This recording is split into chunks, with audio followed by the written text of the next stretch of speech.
श्रीमद्भागवत महापुराण दशम स्कंद अध्याय 59।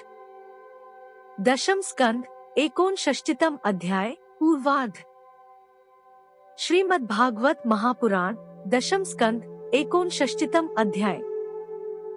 भौमासुर का उद्धार और 16,100 राजकन्याओं के साथ भगवान का विवाह। राजा परीक्षित ने पूछा, भगवान श्री कृष्ण ने भौमासुर को, जिसने उन स्त्रियों को बंदी गृह में डाल रखा था, क्यों और कैसे मारा? आप कृपा करके सारंग धनुषधारी भगवान श्री कृष्ण का वह विचित्र चरित्र सुनाइए। श्री शुकदेव जी कहते हैं, परीक्षित, भौमासुर ने वरुण का छत्र, माता अदिति के कुंडल और मेरु पर्वत पर स्थित देवताओं का मणिपर्वत नामक स्थान छीन लिया था। इस पर सबके राजा इंद्र द्वारका में आए और उसकी एक एक करतूत उन्होंने भगवान श्री कृष्ण को सुनाई। अब भगवान श्री कृष्ण अपनी प्रिय पत्नी सत्यभामा के साथ गरुड़ पर सवार हुए और भौमसुर की राजधानी प्रागज्योतिषपुर में गए। प्रागज्योतिषपुर में प्रवेश करना बहुत कठिन था। पहले तो उसके चारों ओर पहाड़ों की किलेबंदी थी, उसके बाद शस्त्रों का घेरा लगाया हुआ था, फिर जल से भरी खाई थी, उसके बाद आग या बिजली की चहारदीवारी थी और उसके भीतर वायु गैस बंद करके रखा गया था। इससे भी भीतर मुरदैत्य ने नगर के चारों ओर अपने 10,000 घोर एवं सुदृढ़ फंदे जाल बिछा रखे थे। भगवान श्री कृष्ण ने अपनी गदा की चोट से पहाड़ों को तोड़-फोड़ डाला और शस्त्रों की मोर्चेबंदी को बाणों से छिन्न भिन्न कर दिया। चक्र के द्वारा अग्नि, जल और वायु की चहारदीवारियों को तहस-नहस कर दिया और मुरदैत्य के फंदों को तलवार से काट-कूट कर अलग रख दिया। जो बड़े-बड़े यंत्र मशीनें वहां लगी हुई थीं, उसको तथा वीर पुरुषों के हृदय को शंखनाद से विदीर्ण कर दिया और नगर के परकोटे को गदाधर भगवान ने अपनी भारी गदा से ध्वंस कर डाला। भगवान के पांचजन्य शंख की ध्वनि प्रलयकालीन बिजली की कड़क के समान महाभयंकर थी। उसे सुनकर मुरदैत्य की नींद टूटी और वह बाहर निकल आया। उसके 5 सिर थे और अब तक वह जल के भीतर सो रहा था। वह दैत्य प्रलयकालीन सूर्य और अग्नि के समान प्रचंड तेजस्वी था। वह इतना भयंकर था कि उसकी ओर आंख उठाकर देखना भी आसान काम नहीं था। उसने त्रिशूल उठाया और इस प्रकार भगवान की ओर दौड़ा, जैसे सांप गरुड़ जी पर टूट पड़े। उस समय ऐसा मालूम होता था मानो वह अपने 5 मुखों से त्रिलोकी को निगल जाएगा। उसने अपने त्रिशूल को बड़े वेग से घुमाकर गरुड़ जी पर चलाया और फिर अपने 5 मुखों से घोर सिंहनाद करने लगा। उसके सिंहनाद का महान शब्द पृथ्वी, आकाश, पाताल और 10 दिशाओं में फैलकर सारे ब्रह्मांड में भर गया। भगवान श्री कृष्ण ने देखा कि मुरदैत्य का त्रिशूल गरुड़ की ओर बड़े वेग से आ रहा है। तब अपना हस्त कौशल दिखाकर फुर्ती से उन्होंने 2 बाण मारे, जिनसे वह त्रिशूल कटकर 3 टूक हो गया। इसके साथ ही मुरदैत्य के मुखों में भी भगवान ने बहुत से बाण मारे। इससे वह दैत्य अत्यंत क्रुद्ध हो उठा और उसने भगवान पर अपनी गदा चलाई, परंतु भगवान श्री कृष्ण ने अपनी गदा के प्रहार से मुरदैत्य की गदा को अपने पास पहुंचने के पहले ही चूर-चूर कर दिया। अब वह अस्त्रहीन हो जाने के कारण अपनी भुजाएं फैलाकर श्री कृष्ण की ओर दौड़ा और उन्होंने खेल-खेल में ही चक्र से उसके 5 सिर उतार लिए। सिर कटते ही मुरदैत्य के प्राण पखेरु उड़ गए और वह ठीक वैसे ही जल में गिर पड़ा, जैसे इंद्र के वज्र से शिखर कट जाने पर कोई पर्वत समुद्र में गिर पड़ा हो। मुरदैत्य के 7 पुत्र थे, ताम्र, अंतरिक्ष, श्रवण, विभावसु, वसु, नभस्वान और अरुण। ये अपने पिता की मृत्यु से अत्यंत शोकाकुल हो उठे और फिर बदला लेने के लिए क्रोध से भरकर शस्त्रास्त्र से सुसज्जित हो गए तथा पीठ नामक दैत्य को अपना सेनापति बनाकर भौमासुर के आदेश से श्री कृष्ण पर चढ़ाए। वे वहां आकर बड़े क्रोध से भगवान श्री कृष्ण पर बाण, खड्ग, गदा, शक्ति, रिष्टि और त्रिशूल आदि प्रचंड शस्त्रों की वर्षा करने लगे। परीक्षित, भगवान की शक्ति अमोघ और अनंत है। उन्होंने अपने बाणों से उनके कोटि कोटि शस्त्रास्त्र तिल तिल करके काट गिराए।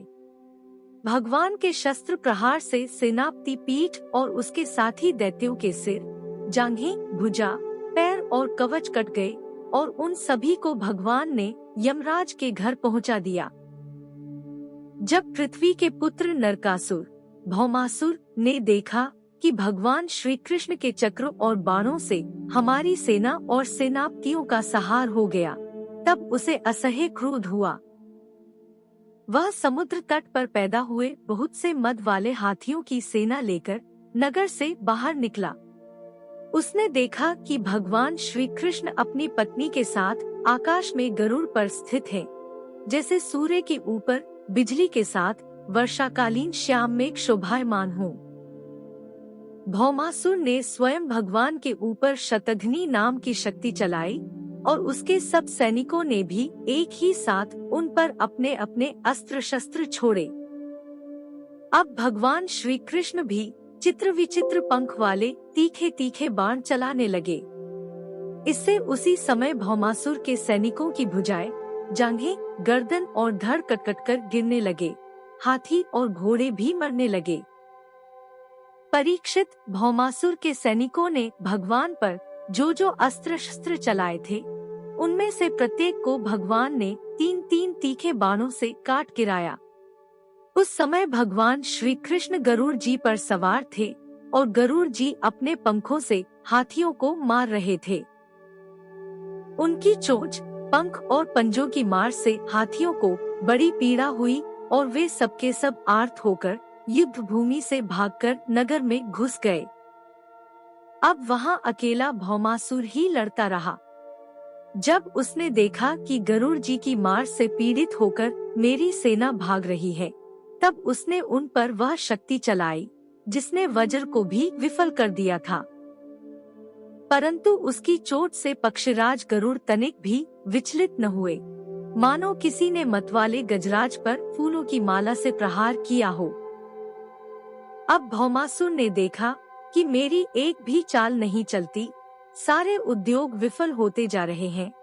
तब उसने श्री कृष्ण को मार डालने के लिए एक त्रिशूल उठाया, परंतु उसे अभी वह छोड़ भी न पाया था कि भगवान श्री कृष्ण ने छुरे के समान तीखी धार वाले चक्र से हाथी पर बैठे हुए भौमासुर का सिर काट डाला।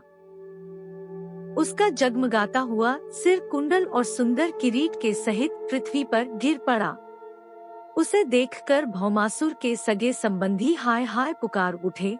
ऋषि लोग साधु साधु कहने लगे और देवता लोग भगवान पर पुष्पों की वर्षा करते हुए स्तुति करने लगे।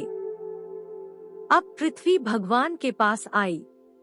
उसने भगवान श्री कृष्ण के गले में वैजंती के साथ वनमाला पहना दी और अदिति माता के जगमगाते हुए कुंडल, जो तपाए हुए सोने के एवं रत्नचित थे, भगवान को दे दिए तथा वरुण का छत्र और साथ ही एक महामनी भी उनको दी। राजन, इसके बाद पृथ्वी देवी बड़े बड़े देवताओं के द्वारा पूजित विश्वेश्वर भगवान श्री कृष्ण को प्रणाम करके हाथ जोड़कर भक्तिभाव भरे हृदय से उनकी स्तुति करने लगी। पृथ्वी देवी ने कहा, शंख चक्र गदाधारी देव देवेश्वर, मैं आपको नमस्कार करती हूँ। परमात्मन, आप अपने भक्तों की इच्छा पूर्ण करने के लिए उसी के अनुसार रूप प्रकट किया करते हैं। आपको नमस्कार करती हूँ। प्रभु, आपकी नाभि से कमल प्रकट हुआ है। आप कमल की माला पहनते हैं। आपके नेत्र कमल से खिले हुए और शांतिदायक हैं। आपके चरण कमल के समान सुकुमार और भक्तों के हृदय को शीतल करने वाले हैं। आपको मैं बार बार नमस्कार करती हूँ। आप समग्र ऐश्वर्य, धर्म, यश, संपत्ति, ज्ञान और वैराग्य के आश्रय हैं। आप सर्वव्यापक होने पर भी स्वयं वसुदेवनंदन के रूप में प्रकट हैं। मैं आपको नमस्कार करती हूँ। आप ही पुरुष हैं और समस्त कारणों के भी परम कारण हैं। आप स्वयं पूर्ण ज्ञान स्वरूप हैं। मैं आपको नमस्कार करती हूँ। आप स्वयं तो हैं जन्मरहित, परंतु इस जगत के जन्मदाता आप ही हैं। आप ही अनंत शक्तियों के आश्रय ब्रह्मा हैं। जगत का जो कुछ भी कार्य कारण में रूप है, जितने भी प्राणी या अप्राणी हैं, सब आपके ही स्वरूप हैं। परमात्मन, आपके चरणों में मेरे बार बार नमस्कार। प्रभु, जब आप जगत की रचना करना चाहते हैं, तब उत्कट रजोगुण को, और जब इसका प्रलय करना चाहते हैं, तब तमोगुण को, तथा जब इसका पालन करना चाहते हैं, तब सत्वगुण को स्वीकार करते हैं। परंतु यह सब करने पर भी आप इन गुणों से ढकते नहीं, लिप्त नहीं होते। जगतपते, आप स्वयं ही प्रकृति, पुरुष और दोनों के संयोग वियोग के हेतु काल हैं, तथा उन तीनों से परे भी हैं। भगवन, मैं पृथ्वी, जल, अग्नि, वायु, आकाश, पंच तन्मात्राएं, मन, इंद्रिय और इनके अधिष्ठात्री देवता, अहंकार और महत्तत्वखा तक कहूँ, यह संपूर्ण चराचर जगत आपके अद्वितीय स्वरूप में भ्रम के कारण ही पृथक प्रतीत हो रहा है। शरणागत भय भंजन प्रभु, मेरे पुत्र भौमासुर का यह पुत्र भगदत्त अत्यंत भयभीत हो रहा है। मैं इसे आपके चरणकमलों की शरण में ले आई हूँ। प्रभु, आप इसकी रक्षा कीजिए और इसके सिर पर अपना वह करकमल रखिए जो सारे जगत के समस्त पापतापों को नष्ट करने वाला है। श्री शुकदेव जी कहते हैं, परीक्षित, जब पृथ्वी ने भक्तिभाव से विनम्र होकर इस प्रकार भगवान श्री कृष्ण की स्तुति प्रार्थना की, तब उन्होंने भगदत्त को अभयदान दिया और भौमासुर की समस्त संपत्तियों से संपन्न महल में प्रवेश किया। वहां जाकर भगवान ने देखा कि भौमासुर ने बलपूर्वक राजाओं से 16,000 राजकुमारियां छीनकर अपने यहाँ रख छोड़ी थीं। जब उन राजकुमारियों ने अंतःपुर में पधारे हुए नरश्रेष्ठ भगवान श्री कृष्ण को देखा, तब वे मोहित हो गईं और उन्होंने उनकी अहेतुकी कृपा तथा अपना सौभाग्य समझकर मन ही मन भगवान को अपने परम प्रियतम पति के रूप में वरण कर लिया।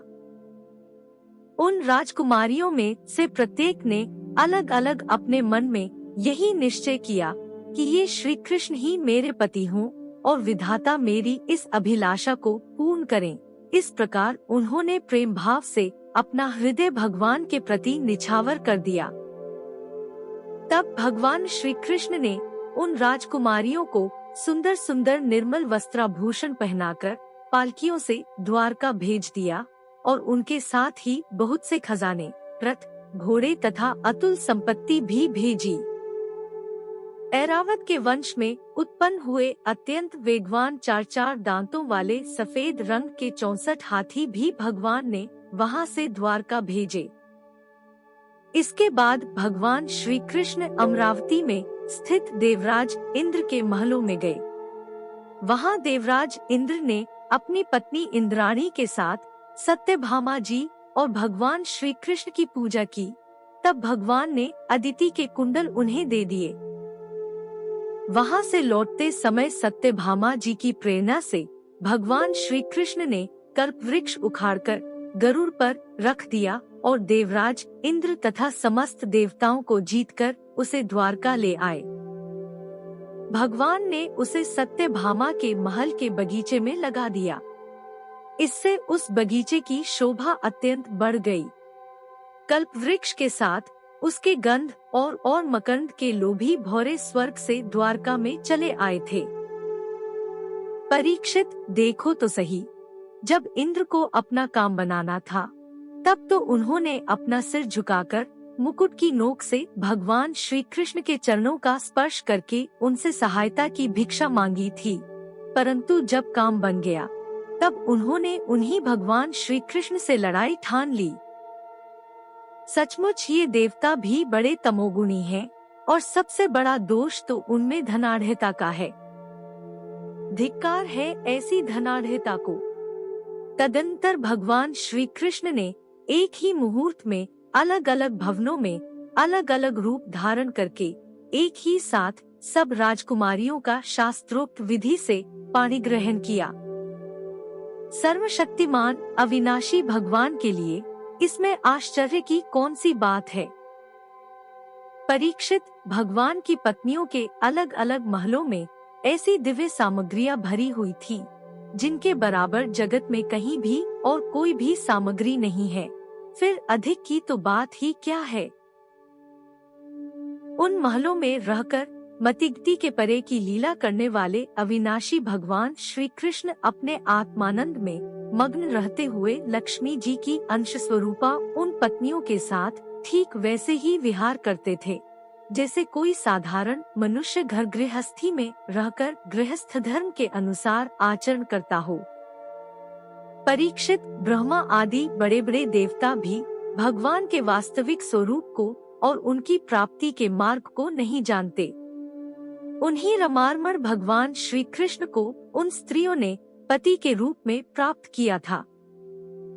अब नित्य निरंतर उनके प्रेम और आनंद की अभिवृद्धि होती रहती थी और वे प्रेम भरी मुस्कुराहट, मधुर चितवन, नव समागम, प्रेमालाप तथा भाव बढ़ाने वाली लज्जा से युक्त होकर सब प्रकार से भगवान की सेवा करती रहती थीं। उनमें से सभी पत्नियों के साथ सेवा करने के लिए सैकड़ों दासियां रहती। फिर भी जब उनके महल में भगवान पधारते तब वे स्वयं आगे जाकर आदर पूर्वक उन्हें लिवा लाती, श्रेष्ठ आसन पर बैठाती, उत्तम सामग्रियों से पूजा करती, चरणकमल पखारती, पान लगाकर खिलाती, पांव दबाकर थकावट दूर करती, पंखा झलती, इत्र फुलेल, चंदन आदि लगाती, फूलों के हार पहनाती, केश संवारती, सुलाती, स्नान कराती और अनेक प्रकार के भोजन कराकर अपने ही हाथों भगवान की सेवा करती।